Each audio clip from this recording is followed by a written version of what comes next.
Hey, what's up, family? Mike, the mentor here, coming at you. I know I'm looking rough, man. My face is all jacked up, but that's all right, because I'm on a mission and nothing's going to stop me. So appreciate you guys tuning in. Going to be a quick one tonight since I'm coming in so late. So tonight's Tuesday thought is, are you a lifelong learner? And yesterday I talked about, well, actually, it was Sunday. I think I talked about the kind of stuff that you're feeding yourself every day on a daily basis. You know, whose voices are you listening to? And this goes hand in hand with that, being a lifelong learner.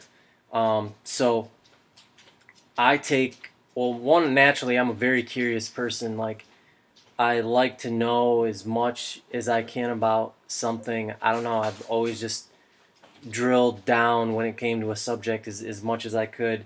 Uh, Kids used to tease me when I was younger because I knew all these crazy basketball stats, and not like shooting percentages, but I knew like what guys' verticals were, how fast they ran the 40, how many times they benched 225, just weird stuff like that. So I've always had this natural curiosity. But the interesting thing is I think back to school. When I was in school, and college, I hated reading the books they assigned to us.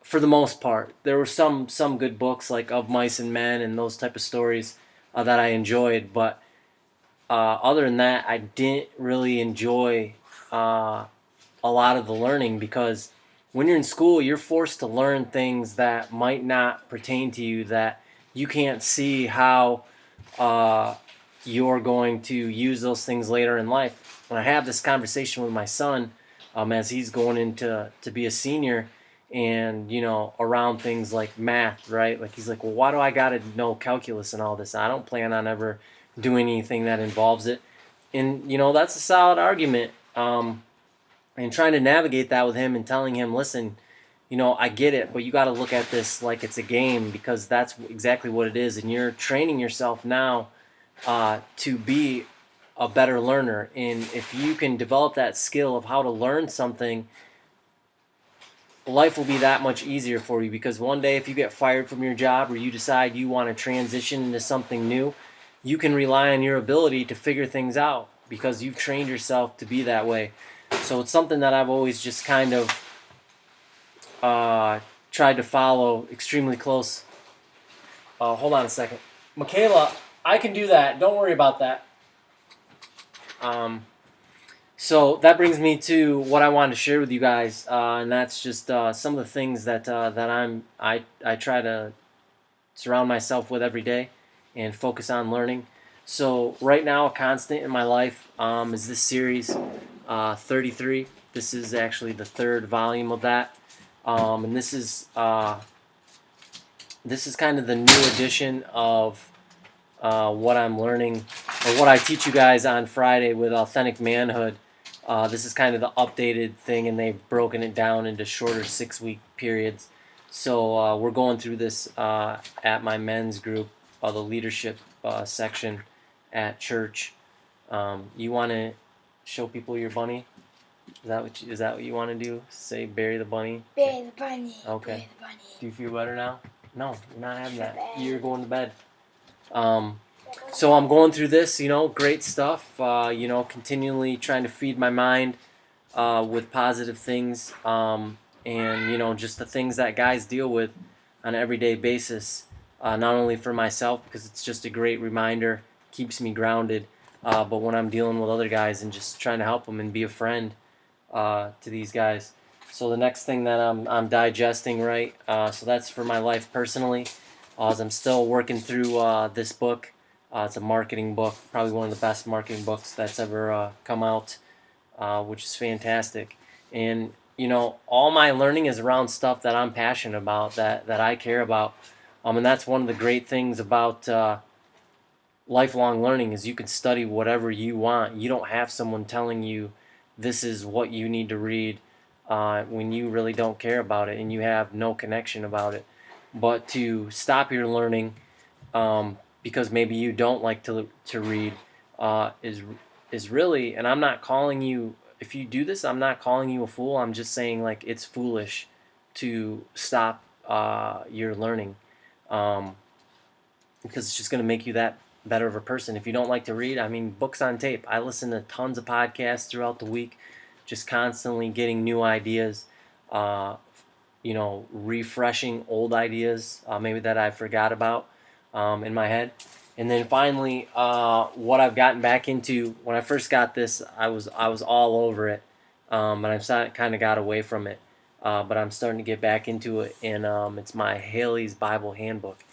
And why I like this so much is because it gives a lot of context and a lot of background, and it talks about um, uh, it looks at the Bible and the stories from like a historical standpoint, and it has a lot of stuff about archaeology and why they did stuff the way they did it. I mean, it just really gives you a complete backstory, which makes the stories in the Bible like more understandable, like more relatable.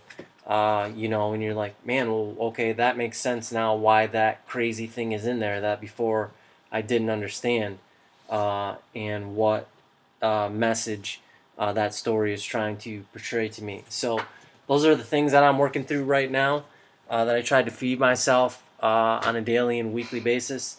I'd love to know what you guys, read, or how you continue to learn, what podcasts maybe you're listening to. I always like new recommendations. I've got a book wish list that's, I don't know, hundreds of books deep, that maybe one day I'll get through. But yeah, so I just want to encourage you, never stop learning. It's a wonderful world. I just think of my grandpa, who's no longer with us, but he was always so curious about people. He loved meeting new people and learning about them. And he would ask, we called it the famous 20 questions, and it felt like an interrogation sometimes for people if they weren't used to it. But really, he just loved learning, and the best way to learn is to ask questions. And he would ask people all types of questions, where they lived, how they grew up, about their parents, uh, you know, about their grandparents, what they did for work. The 20 questions, like I said. But he never stopped that until the day he died. And he was always going new places. He was always trying new things. Um, and that was exciting, especially for me, just spending the last couple years here back home with him, and getting to experience a lot of those things together. So it really encouraged me to take that same kind of approach to life, and to getting to know people, and building those relationships, and learning more about myself and why I believe what I believe and why I think what I think, and then just growing my knowledge base about something. So I'll leave you with this little thought, or this little quote. So there's this saying, you may have heard it. It goes, "Jack of all trades, master of none," and people attribute that to Benjamin Franklin. And it's an interesting quote, right? But that's really not what he said. What he really said was, you need to be a jack of all trades and a master of one. So he was a big proponent on mastering one subject and being the authority on that, but having knowledge about a lot of different things, right? So you can obviously hold a conversation, no matter where you're at. And I think that that's a good motto to try to mimic and follow in our lives. So that's it tonight for Tuesday Thoughts. I appreciate you chiming in. I'm here if you need me. PM me. Always happy to jump on a Zoom call with you, Messenger, uh, whatever it is, man. I know what it's like to need somebody to reach out. Um, I got this guy that I met probably about a year and a half ago, and he's got an incredible story. He he was healed of cancer the first round, and he was getting his life back together, and then he got re-diagnosed with cancer, and he was in a really bad place. And he happened to see this video that I made about suicide because he was contemplating suicide, and that video really changed his perception at that time. And over the last year and a half, we've been able to grow our friendship, even though we're not on the same continent. Just talking and sharing things together. It's been really cool to kind of just be a friend to him and just be there for him. He really doesn't have anybody in his immediate life that he's close with. Um, I don't want to give away, or I want to respect his privacy. But we all need someone to reach out to, and he reached out to me today because he was struggling, like we all do at times, about whether he wanted to continue to take the medicine that he's supposed to take, and he just kind of is feeling like he just wants to stop and let whatever's supposed to happen happen. Um, and I can't imagine what it's like to be in his place and to feel like that, and to go through the emotional and the physical drain of dealing with cancer, right? When it's um, when it doesn't seem like there's any hope, right? That you don't know how long you're gonna live. Uh, you don't just that maybe that fear. I'm not in his shoes, so I don't know what that's like, but I just can't imagine if I tried to think about being diagnosed with something like that.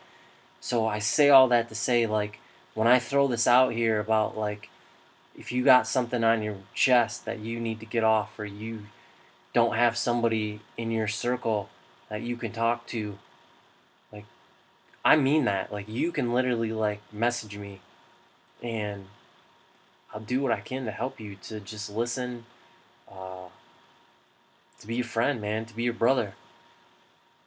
Because I get it. I know what it's like, and I know a lot of people today. They just talk. They just, excuse my language. They just say shit, right? And they don't follow up with it.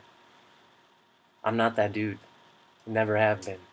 So, for what it's worth, if you need it, it's here. Don't do life alone. I love you guys, and see you tomorrow for Wednesday Wisdom.